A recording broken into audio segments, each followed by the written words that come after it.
Benefits of gratitude, mga kapatid, it reduces depression. It lessens anxiety. It supports heart health and relieve stress. Improve sleeps. Ito po ay ilan lang sa mga tinatawag na benefits of gratitude, mga kapatid. Kaya nga po, lagi tayong pinaalalahanan sa ating pong talata, rejoice always, pray continually, give thanks in all circumstances, for this is God's will for you in Christ Jesus. Ang nais po ng Panginoong Hesus sa atin, mga kapatid, ay laging nagpapasalamat. No?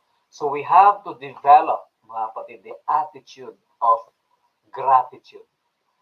Alam niyo po, mga kapatid, no? Develop the attitude of gratitude even in the midst of unpleasant circumstances. At doon po magkakaroon ng pagbabago sa ating buhay.